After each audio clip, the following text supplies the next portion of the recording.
요한복음 17장 1절부터 11절 말씀을 한 절씩 교독해서 보십니다. 1절을 제가 봅니다.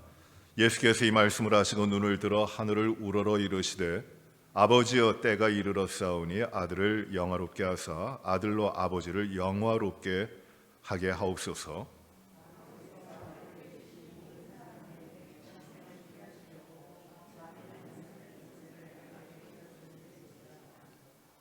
영생은 곧 유일하신 참 하나님과 그가 보내신 자 예수 그리스도를 아는 것이니이다.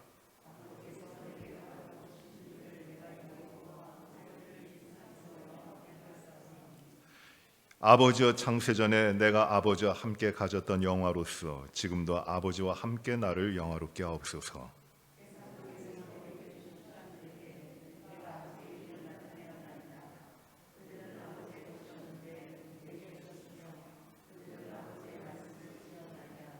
지금 그들은 아버지께서 내게 주신 것이 다 아버지로부터 온 것인 줄 알았나이다.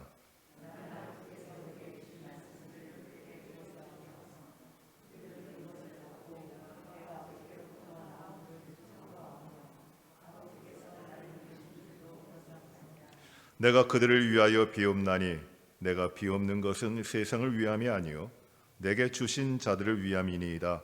그들은 아버지의 것이로소이다.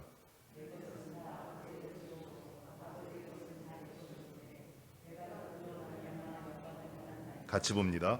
나는 세상에 더 있지 아니하오나 그들은 세상에 있사옵고 나는 아버지께로 가옵나니 거룩하신 아버지여 내게 주신 아버지의 이름으로 그들을 보존하사 우리와 같이 그들도 하나가 되게 하옵소서. 아멘. 오늘은 이 요한복음 17장 말씀입니다. 요한복음을 강의하기 시작한 지 오늘이 24번째입니다. 이 후반부에 13장부터 시작되는 이 말씀, 즉 예수님께서 마지막 6월절 만찬을 제자들과 나누시면서 우리는 그 6월절에 어떤 일을 행하셨고 어떻게 어떤 말씀을 하셨는지를 쭉 16장까지 보아왔습니다. 이 13장부터 이 16장에 이르기까지 이 요한복음 강해를 여러분과 하면서 나누면서 조금 자세하게 거의 본문을 빠뜨리지 않고 이 말씀을 나눴습니다. 이 17장은 이제 예수님께서 마지막 만찬을 가지시면서 제자들을 위하여 하시는 기도의 내용입니다. 그래서 이 17장 전체는 예수님이 대제사장으로서 기도하시는 그 기도고, 이제 18장에는 예수님께서 잡히시는 사건으로 그리고 십자가에 죽으시고 부활하시는 이제 사건 중심으로 나가게 됩니다. 이 예수님의 이 기도, 무엇을 기도하셨는가를 우리가 한 3번에 걸쳐서 이 말씀을 우리가 볼 겁니다. 근데 매우 중요한 것이 우리가 지금 예수님이 어떤 말씀을 하셨는지는 우리가 잘 모를 것 같죠. 그 예수님이 입으로 제자들과 함께 하시면서 그 마지막 만찬에서 예수님이 어떻게 기도하셨을까 참 궁금한데 그 말씀을 한번 들으면 좋겠다. 우리 참 그런 바람을 가지고 있고 그렇게 기다리기도 하는데 그 말씀하신 그 내용 그대로가 지금 이 기록되어 있는 것이에요. 예수님께서 직접 입으로 하신 말씀이에요. 그래서 17장도 이렇게 시작하죠. 예수께서 이 말씀을 하시고 눈을 들어 하늘을 우러러 이르시되, 이제 16장까지 말씀을 다 하시고 눈을 들어 하늘을 보시고 하늘을 향하여 눈을 들어 보시고 말씀하십니다. 어떤 말씀을 하시냐면 기도하시는 것이에요. 이 기도의 시작을 우리 주님이 직접 입으로 하늘을 우러러 보시면서 기도하셨는데 그 시작이 아버지여라고 부르는 겁니다. 파텔, 아버지라고 부르면서 이제 그 기도를 시작하신 것이에요. 오늘 우리가 가지고 있는 이 성경에 요한복음에 기록된 이 말씀도 주님이 직접 하신 그 말씀입니다. 그래서 이 말씀을 우리가 하나하나 좀 깊이 보고 그 말씀으로 어떤 뜻을 어떻게 하셨을까, 어떤 기도의 내용인가, 그것을 살펴봅니다.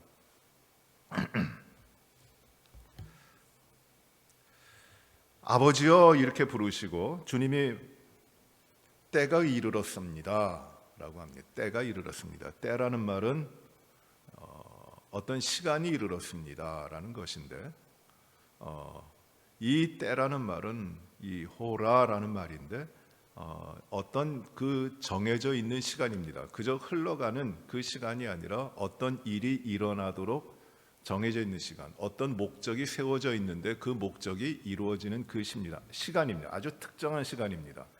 아버지, 바로 이제 그때가 됐습니다. 그 시간이 왔습니다.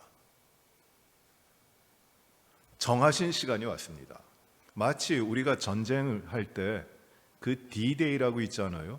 결정적인 decision day입니다. 이 전쟁의 승패가 결정나는 그 시간이 됩니다. 그 시간이 다가오고 있습니다. 그래서 그 시간을 중심으로 D-100일 또는 D-50일 이렇게 합니다. 그리고 결국 D-Day가 되는 것이에요. 바로 그 시간이 오는 겁니다. 주님이 이제 지금 그렇게 기도하시는 것이에요. 아버지, 바로 그 시간이 왔습니다. 이 시간이 무슨 시간일까요? 이 시간이 무슨 시간일까요? 바로 그 시간이 왔습니다 라고 주님 말씀하시는데, 기도하시는데 어떤 시간입니까? 바로 이 시간은 예수님께서 잡히시고 죽으시는 시간이죠. 그 시간이 다가오고 있는 겁니다. 이제 얼마 후에 몇 시간 지나지 않으면 예수님께서 십자가에 잡히시고 십자가에 죽게 되시는데 그 시간이 왔다고 하는 겁니다. 그 시간이 오고 있다고 하는 겁니다. 그런데 그 시간은 예수님께서 기도하시면서 이렇게 말씀하세요. 아버지여, 때가 이르렀사오니 아들을 영화롭게 하사 아들로 아버지를 영화롭게 하옵소서. 그 시간이 왔다는 것이에요. 아들이, 이 말씀은 이 우리말 성경으로는 아들을 영화롭게 하사 아들로 아버지를 영화롭게 하옵소서라고 되어 있는데, 그 히나라고 하는 그 접속사로 연결이 되어 있는데 그 뒷부분을 먼저 해석하는 것이 좋아요. 그 뒷부분이 뭐냐면 우리말 성경으로는 아들로 아버지를 영화롭게 하옵소서라는 것으로 되어 있는데, 이 말은 이겁니다. 아들이 아버지를 영화롭게 하기 위하여, 영화롭게 하기 위하여 이제 아들을 영화롭게 하옵소서. 아들이 아버지를 영화롭게 하도록 하기 위하여 아들을 영화롭게 하옵소서라는 것이에요. 아들이, 좀 복잡하지만 주님이 이런 기도예요. 이제 아들이 아버지를 영화롭게 해야 되는데, 그 목적이 있는데, 그 때가 왔는데, 아들이 아버지를 영화롭게 하기 위한 그 때가 오는데 그를 위하여 아들을 영화롭게 하옵소서. 저는 이 말씀 묵상하면서 예수님께서 지금 그때 십자가에 죽으시는 것이에요. 그 죽음을 앞두시고 세상을 떠나시고 십자가의 극악한 죄인의 모습으로 죽으시는 그 고통과 고난과 무시됨과 다 버려지는 그때를 앞두시고 아들이 아버지를 영화롭게 하기 위하여 왔는데, 그렇게 하기 위하여 이 아들이 아버지를 영화롭게 하게 하옵소서. 아들을 영화롭게 하옵소서. 아들이 그때 아버지 하나님의 그 목적을 이루시는 그때 이 고통과 이 괴로움과 이 모든 것들을 잘 감당할 수 있는, 그리하여 아버지를 영화롭게 할 수 있도록 하게 하여 주시옵소서. 아들이 아버지를 영화롭게 하기 위하여 왔는데 아들을 영화롭게 하시옵소서. 이 주님의 이 처절한 기도가 이렇게 시작되고 있는 것이에요. 매우 중요한 기도입니다. 죽으심을 앞두셨어요. 이 죽으심은 단지 죽으심이 아니라 그 죽음으로 말미암아 하나님 아버지의 뜻과 하나님 아버지의 목적이 이루어지는 겁니다. 그래야 하나님은 영광을 받으시는 것이에요. 그렇게 죽음으로 말미암아 이 피하고 싶고 이것을 짐을 지고 싶지 않고 너무 괴로운 일이고 너무 힘든 일이고 이 극한 고난이기 때문에 피하고 싶지만, 아닙니다. 아버지 하나님, 당신의 아들이 아버지를 영화롭게 하기 위해 왔으니, 그거를 하기 위하여 왔으니 아버지께서는 이 아들을 영화롭게 하여 주시옵소서. 이 기도를 하고 있는 것이에요. 영화롭게 한다는 말, 영광을 거둔다, 영광스럽게 한다. 영화롭게 한다는 말은 무엇입니까? 무엇이 영광을 영화롭게 하는 것이에요? 이 말이, 이 영광이라는 말은 여러분 많이 들으셨을 것이에요. 영광이라는 말이 좀 우리 원어가 독사라는 말입니다. 독사. 우리말로 독사는 별로 그렇게 유쾌한 말은 아니지만 이 영광이라는 말이 독사예요. 그래서 우리가 하나님 앞에 영광 돌린다 할 때 이 독사라는 말을 씁니다. 독사, 이 하나님 앞에 영광 돌리는 찬양을 닥살로지라 그러잖아요. 독살로지라 그러잖아요. 이게 하나님 앞에 영광을 돌린다는 말이에요. 독사조마이, 영광을 돌린다는 말입니다. 이 영광을 돌린다는 말은 귀하게 한다는 말이 되고 또 존귀하게 한다는 말도 되지만 이 의미가 무엇이냐면 영광을 돌린다는 것은 세워진 목적과 의도를 이루어 드린다는 것이에요. 그래서 영광을 돌리는 겁니다. 하나님이 세우신 뜻을, 그 뜻이 이루어지도록 하나님 앞에 해드리는 것, 이게 하나님께 영광을 돌리는 것이에요. 이 하나님의 목적이 있습니다. 하나님의 뜻이 있습니다. 하나님이라고 하는 분이 하나님의 뜻을 세우시고 이루고자 하시는 일, 그 일을 감당해내는 거예요. 이게 영광 돌리는 겁니다. 그래서 이 영광을 돌린다는 말은 주님의 뜻을 이루는 것이고, 그리고 주님의 뜻이 이루어질 때 하나님의 영광이 나타나는 것이에요. 우리도 이 주님께 영광이라는 말을 우리가 많이 쓰는데, 이 주님께 영광이라는 말이 무엇이 일이 잘 됐기 때문에 내 기분이 좋아서 하나님께 영광 이렇게 말 쓰는 게 아닙니다. 하나님이 뜻하신 것이 우리의 헌신과 우리의 노력과 우리의 그 섬김을 통해서 이루어지는 것, 그것이 하나님의 영광이에요. 그런데 주님이 지금 이 마지막 기도를 하시면서 이 기도를 하시잖아요. 제가 아들이 아버지의 영광을 위하여 왔습니다. 이제 그 때가 됐습니다.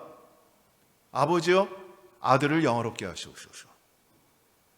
내가 아버지의 뜻을 이루기 위하여 왔습니다. 그 아버지의 뜻을 이루기 위해서 아들을 아버지의 뜻에 맞게끔 사용하여 주옵소서. 이 기도를 드리고 있는 것이에요.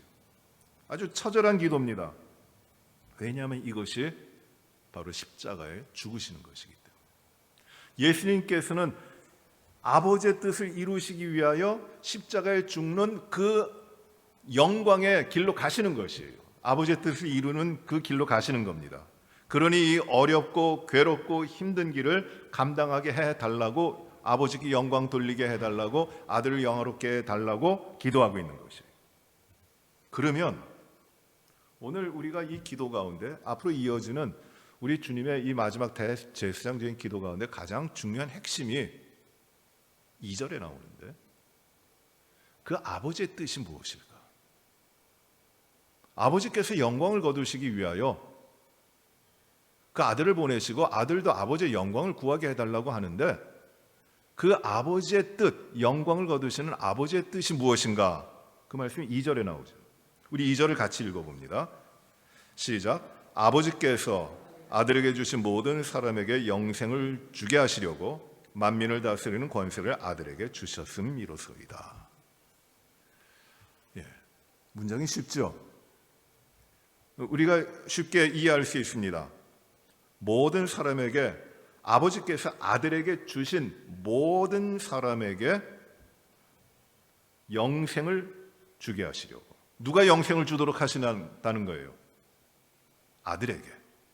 아들이 영생을 주게 하시려고 아버지가 주신 모든 사람에게 영생을 아들이 주게 하시려고 그 만민을, 모든 사람을 다스리는 권세를 아들에게 주셨다는 것이에요. 이게 아버지의 뜻이에요. 여러분, 이 2절의 시작은 이겁니다. 우리말 번역으로는 이 말이 잘 안 나오는데 카토스라는 말이 접속사로 나와요. 이 카토스라는 접속사는 어떤 연결을 해주냐면, 앞에와 뒤에를 연결해 주는데 어떻게 연결해 주냐면, 앞에 있는 것이 이거기 때문에 뒤에 있는 것도 이것이다라고 하는 A와 앞에 있는 A와 뒤에 있는 B가 동일하다고 하는 것이에요. 그렇게 접속사로 연결해 주는 겁니다. 즉 앞에서 이야기한 하나님 아버지의 영광을 이루기 위하여 아들이 왔고, 그리고 이 영광을 이루도록 아들을 영광스럽게 하여 주시옵소서라고 기도를 하시는데, 그 아버지 하나님의 영광이 어떻게 이루어지느냐 하면 하나님 아버지께서 아들에게 주신 모든 사람에게 영생을 주시려고 아들에게 하나님께서 만민을 다스리는 권세를 주셨다는 것이에요. 이게 영광스러운 것이라는 겁니다. 아버지가 아들에게 주신 모든 사람에게 무엇을 주시기 위한 것이에요? 영생을 주시기 위해서. 그 영생을 누가 줍니까? 아들이. 그들에게 아버지가 주신 모든 사람들에게 영생을 주시도록 그 아들에게 모든 사람에 대한 권세를 주셨다는 것이에요. 이게 아버지의 뜻이에요. 이제 좀 봅니다. 이 의미가 무엇일까? 첫째로 여기에 사람이라고 나오죠. 사람. 아버지께서 아들에게 주신 모든 사람이라고 합니다. 사람은 이 사르코스라는 말인데, 이 육체라는 말이에요. 육체. 그저 뭐 좋은 뜻도 아니고 나쁜 뜻도 아니고 그냥 있는 물질적인 육체입니다. 그냥 인간의 몸이에요. 이게 뭐 육체라는 말이기 때문에 그냥 사람의 몸입니다. 그런데 성경에는 모든 경우는 아니지만 이 육체, 사르코스라는 말을 쓸 때는 이 죄하고 관계되어 있는 죄악된 습성을 가지고 있는 약한 육체를 뜻하는 경우가 많아요. 육체적인 사람이다. 사도 바울에게 있어서, 바울의 신학에 있어서 이 사르코스, 육체, 플래시라고 번역되는 이 말은 이 죄의 습성을 벗어나지 못한 그 사람들을 가리키는 겁니다. 그런데 이 모든 사람이라고 했어요. 육체를 가지고 있는 모든 사람에게 영생을 주시기 위함이다. 그런데 여기 하나의 조건이 있습니다. 모든 사람이라고 했는데 그 모든 사람이 누구냐면 아버지께서 아들에게 주신 모든 사람이에요. 세상에 있는 모든 사람이 아니고 아버지 하나님께서 아들에게 주신 모든 사람, 그 사람들에게 영생을 주시는 것이에요. 여기에 이 요한복음을 해석하는데 두 가지로 나눠집니다. 알미니안파하고 크게 또는 개혁파랑 이렇게 구분이 되는데, 이 모든 사람의 초점을 맞춰서 예수님께서 하시는 것, 그 아버지의 뜻이 무엇이냐? 모든 사람을 구원하시는 것이다. 그래서 모든 사람은 하나님 앞에 구원을 받도록 예수께서 오셨다. 그렇게 이야기를 합니다. 그래서 어떤 사람은 구원받고 어떤 사람은 구원받지 못하고 어떤 사람은 천국 가고 어떤 사람은 지옥 가고 하는 이 이중적 예언이라고 합니다. 이걸. 그것은 잘못된 거다. 성경적인 것이 아니다라고 합니다. 어디에 초점을 맞췄어요?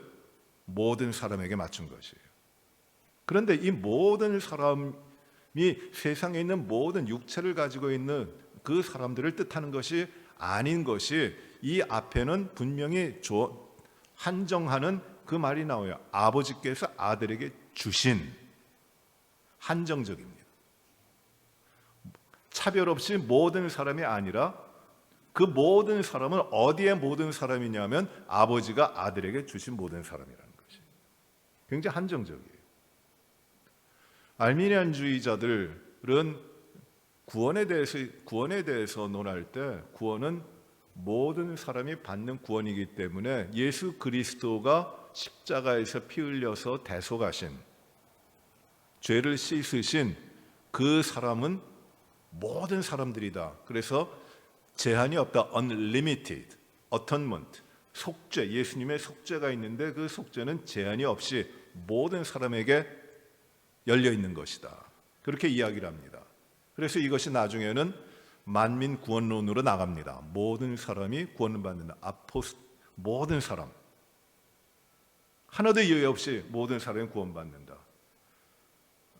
그래서 예수 그리스도를 통해서 구원받았던 사람들이 받는 사람들이 점점 늘어나서 이 구원의 범위가 온 백성이 다 된다. 이렇게 생각을 합니다. 근데 그게 아니에요. 매우 한정적입니다. Unlimited atonement, 무제한적 구속 대속이 아니라 limited atonement예요. 제한적 구속이에요. 그 제한이 누굽니까? 아버지께서 아들에게 주신 자라는 것이. 이것은 우리가 조직신학에서도 다뤘습니다만, 하나님께서 만물을 창조하셨을 때 하나님의 뜻이 있어요. 그 뜻을 가리켜 하나님의 작정이라고 합니다. 작정, decree라고 해요. 그것은 우리 인간의 차원이 아니에요. 만물을 만드시기 전에, 창조하시기 전에 하나님께서 이 만물에 대한 모든 계획을 세우신 것이에요. 그것은 하나님, 우리 인간이 감히 상상도 할 수 없고 감히 예측도 할 수 없는 하나님만이 하시는 하나님의 작정입니다. 만물에는 질서가 있어요. 이 만물이 어떻게 움직입니까? 하나님의 작정이에요. 정하신 것이에요. 사람이 어떻게 살아갑니까? 하나님의 작정이 있는 거예요. 하나님이 이 작정, 하나님의 디크리 안에 사람에 관해서, 구원에 관해서는 하나님이 작정하셔서 구원받는 사람들이 있고, 예정된 사람이 있고, 그리고 하나님이 작정하셔서 구원에 들어오지 못하는 사람이 있는 거예요. 이 예정이 아니라 이 reprobate 하는 것, 이 심판에 넘겨지는, 그렇게 작정되어 있는 사람들이 있습니다. 이것이 하나님의 작정이에요. 디크리예요. 이게 깨지면 안 됩니다. 하나님이 그렇게 하신 것이에요. 그래서 모든 사람이라고 이야기할 때 여기에 모든 사람은 하나님의 뜻 가운데 생명을 주시는 것인데, 이 모든 사람은 그야말로 모든 사람이 아니라 하나님 아버지가 택하여서 아들에게 주신 제한된 사람이라는 뜻이에요. 예수 그리스도께서, 우리 주님께서 십자가 못 박혀 죽으신 것은 모든 사람을 위한 게 아니에요. 하나님께서 택하여 아들에게 주신 자들을 위하여 십자가에 죽으시는 것이에요. 그것을 하시는 것이 하나님께 영광된 것이고 아들도 영광스럽게 되는 것이고, 이게 하나님의 뜻이라는 겁니다. 그러면 모든 사람이 이렇게 작정되어 있으면은 우리가 믿음 생활하는 게 무슨 의미가 있겠습니까? 이 면에 대해 이렇게도 질문하시는 분들이 많이 있는데, 이 예정론이라고 하고 또는 하나님의 작정을 이야기할 때 우리는 우리가 작정돼서 하나님 앞에 구원을 얻도록 예정되어 있는 것인가 혹 아닌가 생각할 때 우리는 두려움을 가지게 돼요. 내가 혹시 지금 아무리 열심히 믿는다고 하지만 예정되어 있지 않으면 내가 영원한 생명 가운데 들어가는 것인가? 못 들어가지, 예정되어 있지 않으면. 그럼 내가 신앙생활 잘할 필요가 뭐 있는가? 반대로 내가 아무리 신앙생활 안 하고 막 살아도 내가 예정되어 있으면 구원받는 거 아닌가? 그러니 하나님의 나라에 들어가고 영원한 생명을 받고 하는 건 내 뜻대로 되는 것이 아니라 아버지 뜻대로 되는 것이니까 내가 할 바가 아무것도 없다. 막 살아도 된다. 그런 생각도 하기도 합니다. 의미 있는 것 같죠? 그러나 그게 아니에요. 하나님의 작정으로 하나님 앞에 부름을 받은 자들은, 하나님의 자녀로서 예정되어 있는 자들은 그 삶이 과거를 돌아보고 내가 작정됐는가 되지 않았는가 그거를 근거로 해서 나가는 것이 아니라 내 삶에 하나님의 은혜가 있기 때문에 하나님 앞에서 나의 삶의 모든 것을 미래에 두고 예정되어 있고 구원에 이를 사람으로 내가 오늘 살아가는 거예요. 그래서 흔들림이 없는 거예요. 시련이 오고 유혹이 오고 시험이 와도 흔들림이 없습니다. 왜? 나는 하나님의 나라에 하나님께서 작정하셔서 들어갈 사람이기 때문에, 예정되어 있는 것이기 때문에. 이 하나님의 뜻을 이제 이루는 겁니다. 하나님이 택하여 아들에게 주신 모든 사람에게, 말씀을 보세요. 무엇을 주시기 위하여? 영생을 주시기 위해요. 생명을 주시는데 이 생명이 제한적이고 한정적이고 한시적인 생명이 아니라 영원한 생명이라는 것이에요. 영원한 생명. 이 영원하다는 게 시간적으로 끝없이 간다고 하는 영원한 것이 아니라 이 영원, 아이오나라는 말은 그 뜻이 무엇이냐면은 하나님과 함께 하고 있는 생명의 현재성이에요. 하나님이 함께 하시는, 생명의 근원 되신 하나님이 함께하고 계시는 그 생명이에요.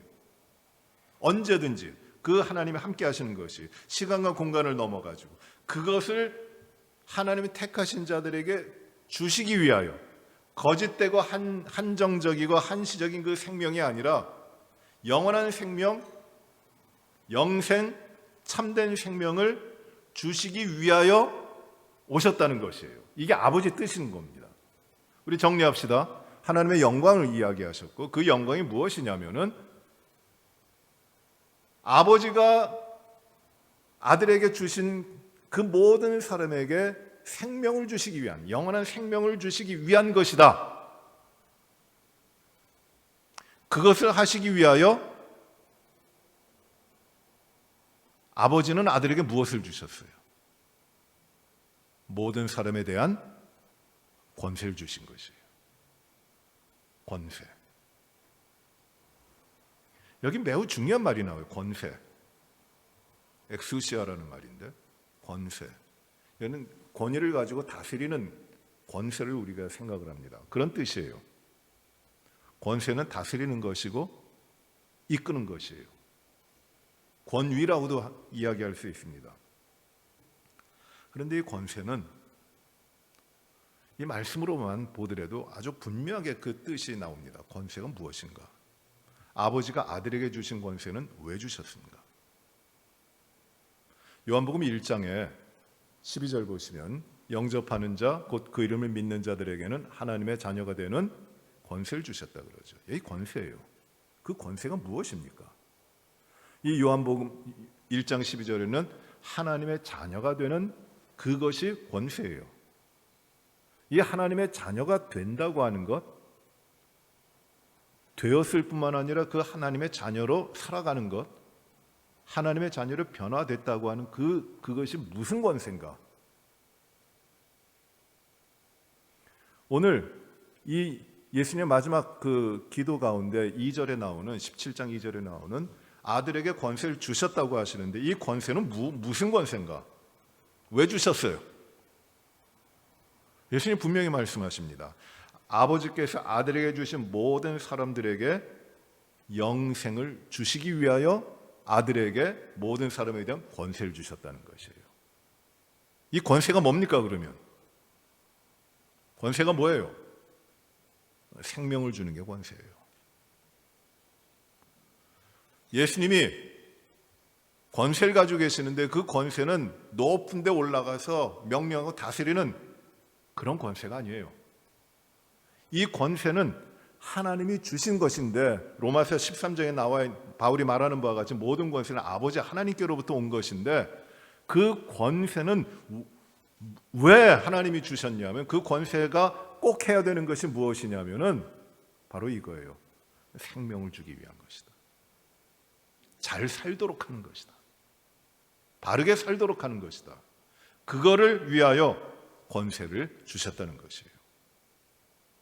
영원한 생명을 주시기 위하여 아버지는 아들에게 권세를 주신 것이에요. 여러분 이건 분명합니다. 권세는 다른 것이 아니에요. 권세는 남들 위에 군림하면서 명령하고 자기 뜻대로 이끌어 가려고 하는 그 파워가 권세가 아니에요. 권세는 무엇이냐면 내가 권세를 맡았으면 그 권세를 통하여 나하고 관계되는 그 사람 누군가에게 그 사람이 살도록 하는 생명을 주는 게 권세예요. 여기 아버지들 계시죠? 아버지들은 권세가 있습니까? 없습니까? 자녀들에 대하여 권세 있지요? 자녀들이 좀 좀 힘겹게 됐어요. 어머니도 마찬가지예요. 어머니들도 권세가 있어요. 학교 가서 공부를 잘해야 되는데 좀 공부를 안 했어요. 그래서 성적이 엉망입니다. 그러면 그 자녀에게 어떻게 합니까? 야단도 치고 하죠. 그 야단을 치고 하는 것이 내가 너보다 높으니까 너 이런 결과를 가져왔기 때문에 너는 마땅히 벌을 받아야 된다 해가지고 야단을 치는 겁니까? 그게 아버지와 또 어머니의 권세예요? 자녀에 대한? 내가 너보다 높고 내가 너를 다스릴 권한이 있으니 너는 이만큼 하지 못했기 때문에 거기에 대한 응분의 대가를 받아야 된다고 해서 야단치는 겁니까? 그건 부모가 아니죠. 그런 권세 아니죠. 그 아버지와 어머니, 부모로서의 권세는 어떻게 나타나는 겁니까? 야단을 치는 가운데서 진정으로 가지는 것이 무엇이에요? 이 아이가, 내 자녀가 잘 살도록, 그가 생명의 삶을 살도록 생명을 주는 거예요. 이게 권세입니다. 생명을 주는 게. 다스리는 자들의 권세가 무엇입니까? 다스리는 자들의 권세는 내가 다스려 이끌고 가는 그 백성들, 그 사람들에게 그 사람들이 잘 살 수 있도록, 그 사람들이 생명의 삶을 살아갈 수 있도록 이끌어가는 것이 그들의 권세예요. 정치가들의 권세가 바로 이겁니다. 선생님의 권세가 있어요. 선생님은 어떤 권세를 가집니까? 학생들을 야단치고 힘겹게 하고 괴롭게 하는 그 선생님들의 권세가 있는 겁니까? 저도 학교 다닐 때 선생님들 보면 그런 선생님들이 꼭 있기는 했어요. 괴롭히고 쓸데없는 일을 하고 그런 선생님이 있긴 하지만 진정한 선생님의 권세는 무엇이냐면 사랑하는 제자들, 가르치는 제자들에게, 학생들에게 진정으로 바른 삶을 가르치고 바른 생명의 길로 이끌어주는, 자신을 통해 생명을 주고자 하는 것이 선생님들의 권세예요. 지도자들의 권세가 무엇이에요? 내 권위로 이끌고 나가는 겁니까? 내 뜻대로 하라는 겁니까? 아니에요. 지도자가 있으면 따라오는 사람들이 있는 건데 그 따라오는 사람들, 자기 뒤에 있는 사람들에게 그들의 진정한 생명의 삶을 살아갈 수 있도록 자신을 주는 게 지도자예요. 목회자는 또 뭡니까? 목회자 권세가 있습니까? 있죠. 큰 교회를 이루고 대접 잘 받고 그런 것이 목회자의 권세가 아니라, 목회자의 권세, 목사의 권세는 어디로부터 나타나느냐 하면, 어디에 있는 것이냐 하면 하나님 맡겨주신 그 성도들이 믿음으로 말미암아 참된 생명을 가지고 그 생명의 삶을 살아갈 수 있도록 이끌어주고, 그 성도들이, 하나님께서 맡겨주신 성도들이 참된 생명의 삶으로 세워지도록 살아갈 수 있도록 하기 위해 자기가 허물어지는 것이, 자기 자신의 생명을 다 내놓는 것이 목회자의 권세예요. 그 권세는 누가 가지셨어요? 누가 보여주셨어요? 바로 예수님이 보여주신 것이 아닙니까? 생명을 주시기 위해 이 육체들, 사람들, 그냥 고기 덩어리, 물질 덩어리밖에 되지 않을, 그것도 부패해서 타락하고 냄새나는 영원한 형벌밖에 남아있지 않을 그 사람들을 위하여 그들에게 생명을 주시기 위해 자기 자신을 허무시고 자기 자신의 생명을 내버리시는 것, 그것이 예수님의 권세예요. 1절에서 영광이라는 말씀을 쓰십니다. 아버지께 영광, 그리고 아들도 영광스럽게 되기 위하여. 2절에서는 그 영광이 어떤 것이냐면 바로 아버지께서 아들에게 맡기신 그 모든 사람들에게 생명을 주시기 위한, 영생을 주시기 위한 예수님의 권세였다는 것이에요. 여러분, 좀 이 예수님의 기도가 이해가 되세요? 이 권세라는 것이, 세상의 권세라는 걸 너무들 좋아해가지고 그것 붙잡으면 놓지 않으려고 그러고 자기 자신을 쌓으려고 합니다. 권세가 이렇게 무섭게 치졸하고 더러운 것인지, 세상의 권세가 우리가 지금 뉴스를 통해 가지고 얼마나 많이 보고 있습니까? 어떻게 하든지 살려고, 어떻게 하든지 자기가 이기려고. 뭐 어느 쪽이라 상관없이 다 그래요. 권세는 그런 게 아니에요. 내가 살고자 하는 것이 아니라 내가 낮아지고 내가 허물어짐으로 말미암아 사람들에게 참된 생명으로 살게 하도록 하는 것, 이게 권세예요. 하나님께서 그 아들에게 주신 권세가 바로 이겁니다. 이거를 이 권세로 말미암아 영생을 얻게 되는 것을 하나님의 뜻이고, 그것이 하나님의 뜻이고, 이 뜻을 이루기 위하여 예수 그리스도께서는 십자가에 죽으시는 것이죠.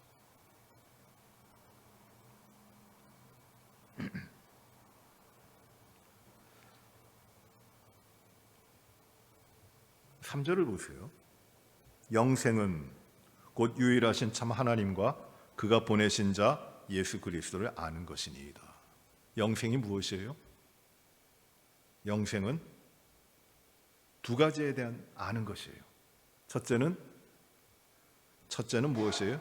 곧 유일하신 참 하나님, 하나님을 아는 것인데, 그 하나님이 어떤 분이냐면 두 가지로 붙죠. 첫째는 유일하신 모노,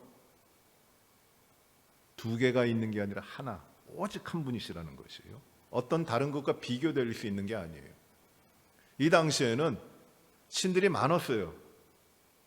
도처의 신입니다.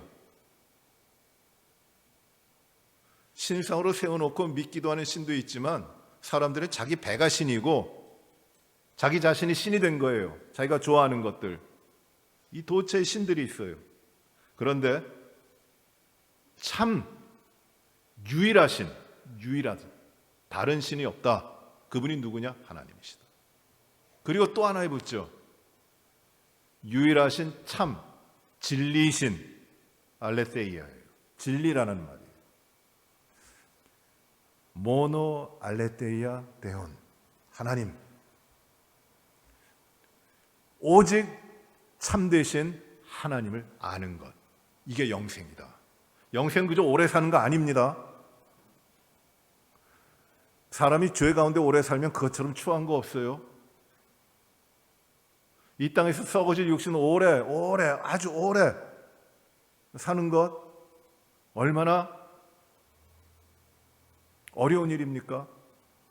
영생은 그런 게 아니에요. 내가 시간적으로만 오래 산다고 하는 거 영생이 아닙니다. 영생이 무엇이에요? 참 유일하신 오직 한 분 하나님을 아는 것이에요. 또 영생은 무엇이에요? 누구를 알아야 돼요? 그가 보내신, 유일하신 참 하나님이 보내신 분, 보내신 자, 하나님 보내신 자, 그가 누구예요? 예수 그리스도를 아는 것입니다. 이 말씀이 특별해요. 예수님은 이 공생의 기간 동안 많은 말씀을 하셨는데, 대화를 하시고 많은 말씀하셨는데, 이 자신을 가리켜서 이렇게 객관화해가지고 예수 그리스도 자신을 이렇게 말씀하신 적이 거의 없어요. 내가 메시아다, 내가 하나님의 아들이다, 이렇게 말씀하셨는데, 내가 하나님 보내신 자, 하나님 보내신 자 예수 그리스도다. 지금 말씀하시는 분이 누구예요? 예수 그리스도세요.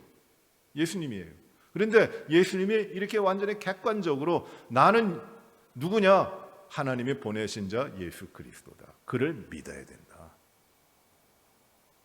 그를 아는 게 영생이다. 이렇게 말씀하시는 것이에요. 하나님이 보내신 자, 왜 보내셨어요? 하나님의 영광을 위하여, 하나님의 뜻을 이루기 위하여, 하나님의 목적을 이루기 위하여 하나님께서 보내신 자, 즉 예수 그리스도는 하나님의 보내심을 받은 자예요. 이 참 유일하고 참된 하나님을, 그리고 하나님께서 보내신 자 예수 그리스도를 아는 것이, 그것이 무엇이에요? 그게 아주 크게, 그게 무엇이라고 주님 말씀을, 이게 영생이라는 것이에요. 근데 여기에 아는 것입니다 라고 말할 때 이 단어를, 우리 주님이 쓰신 말을 잘 보면은, 이것이 문법으로 따지면, 이 언어는 문법이 있잖아요. 그래서 그 뜻이 명확해지는데, 이 기네스코라는 말이에요. 기네스코라는 말인데 이 말은 예수님께서 무엇이라고 쓰셨냐면 현재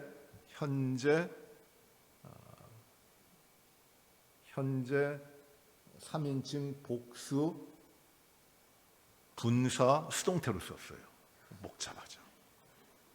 복잡합니다.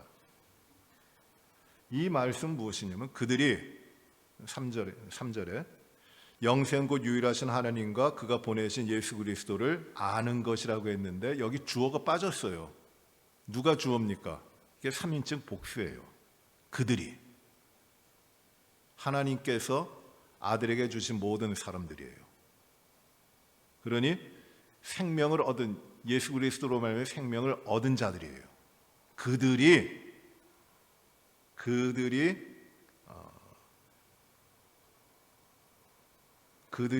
하나님이 유일하신 참 하나님이시고 그가 보내신 예수 그리스도를 알고 그냥 현재가 아니라 알고 또 알고 또 알고 알아가도록 하는 것, 그것이 영생입니다라는 것이에요.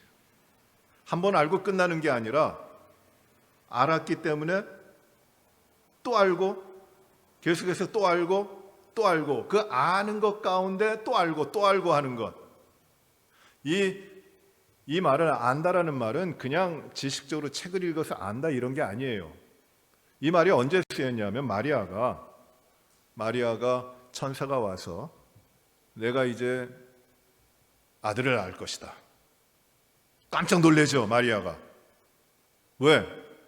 내가 남자를 알지 못하는데 어떻게 이런 일이 있을 수 있습니까? 내가 남자를 알지 못하는 나는 처녀인데 전혀 남자에 대한 경험이 없는데 어떻게 나한테 이렇게 아들이 있을 수 있습니까? 이건 안 되는 겁니다. 그때 쓰인 말이 이 기노스코라는 말이에요. 안다라는 말. 이거는 그냥 지식으로 아는 것, 그냥 그 책을 읽어서 아는 것, 들어서 아는 것, 그게 아니라 내 삶에서 내가 가까이 경험하면서 체험하면서 내가 부정할 수 없이 알게 된 것이 이런 아는 거예요. 특별한 단어를 쓴 겁니다. 그러니 이 말의 뜻은 영생이라고 하는 것이 무엇이냐면 유일하신 참 하나님을 그리고 그가 보내신 자 예수 그리스도를 내가 늘 경험하면서 그분에 대한 지식을 내가 가지고 있으면서도 한 번으로 끝나는 것이 아니라 한 번 알았기 때문에 내가 그 지식을 가지고 있다고 하는 것이 아니라 알고 있기 때문에 그분을 또 만나서 또 같이 생활하면서 또 알고 또 알고 또 알고 늘 하나님과 예수 그리스도를 알고 경험하고 같이 생활하고 하는 그것이 무엇이라는 것이에요? 이게 영생이다. 이게 영생이에요. 영생은 내가 하나님의 나라에 들어가면은 이 땅에서의 삶을 끝내면 내가 영생한다. 그것도 영생이지만 지금 본래 의미는 그 영생이라는 게 아주 분명하게 말씀되고 있는데 그것은 지금 이 시간에 우리의 삶에서 하나님을 알고 예수 그리스도를 알기 때문에 그로 말미암아 내 삶에 이루어진 것들이 경험되고 또 경험되고 또 경험되고 내가 그 안에 지금도 살아가고 또 살아가고 또 살아가는 현재적으로 되어 있는 그것이 영생이라는 것이에요. 영생은 내가 미래에 저 천국 가면 내가 누리게 될 그것이 아니라 그것만이 아니라 그때도 어떤 것이냐면 하나님과 예수님을 알고 그분과 함께 생활하고 함께 나아가고 함께 동행하고 하는 그것이 영생이라는 것이에요. 그러니 영생은 내가 미래에만 있는 것이 아니라 천국 가서만 있는 것이 아니라 지금도 이 시간에 예수 그리스도를 믿고 구원받아 하나님의 자녀가 된 생명의 축복을 받은 자로서 내가 지금 영생의 삶을 살아가고 있는 것입니다. 이 영생의 삶을 살아가고 있다는 것, 우리 주님 마지막 기도 가운데 하시고 있는 그 이유가 뭐냐면 이 제자들이 이 영생을 가지고 있기 때문에 환난을 당하고 핍박을 당하고 죽임을 당하고 어려움을 당하지만 지지 않는 거예요. 이게 영생이에요. 그러니 지금 우리도 우리 주님 말씀하신 이 영생을 우리는 사는 겁니다. 죽어야만 영생 사는 거 아니에요.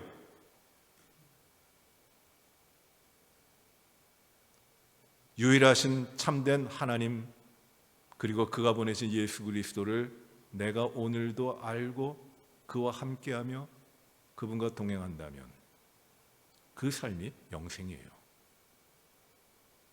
다른 것들은 문제가 되지 않아요. 주님과 함께 나가는 그 삶이 이루어지는 겁니다. 우리 이제 4절부터 말씀은 이제 계속 반복돼요. 똑같은 말씀이 약간 달라지면서 똑같은 의미가 반복돼서 나옵니다. 그래서 이 말씀은 우리 결국 11절에 나오는 우리가 하나 된 것 같이 저들도 하나가 되게 하옵소서. 아버지 하나님과 예수 그리스도께서 하나가 되신 것처럼 아버지가 보내신 뜻을 이루기 위하여 아들이 그 뜻을 이루는 삶을 사신 것처럼 아들이 그 안에 들어와 아버지와 함께하고 아버지가 아들 안에 있는 것과 마찬가지로 하나가 된 것 같이 저들도 제자들이에요. 저들도 하나가 되게 하옵소서. 이 간구를 하시는 겁니다. 이 말씀은 우리가 다음 주에 좀 계속해서 보겠습니다. 이 말씀이 4절부터 나오는 말씀이 이제 빌립보서 2장에 나오는 그가 하나님과 본체시나 그와 동등함을 취할 것을 여기지 아니하시고 쭉 나와서 11절에 가면은 2장 11절 가면은 하나님께서 그를 지극히 높여 영화롭게 하셨다고 하는데 바로 이 예수 그리스도의 삶이 여기 나와요. 그것이 하나님께 영광된 것이에요. 그래서 이 말씀은 우리 주님이 기도하신 이 첫 부분은 아버지와 아들이 하나가 되어서 영원한 생명을 주시기 위해서 그 권세로 영원한 생명을 주시기 위해서 자신을 허무신 것과 마찬가지로 죽으신 것과 마찬가지로 자신의 모든 걸 내려 놓으신 것과 마찬가지로 제자들도 하나가 돼서 예수 그리스도 안에서 하나가 돼서 자신을 생명을 주기 위하여 그 권세를 받아가 생명을 주기 위하여 자신을 허물고 낮아지고 죽음까지 이르도록 하는 삶을 살도록 하시기 위한 것이죠. 그럼 마태복음 마지막 장을 한번 보세요. 마태복음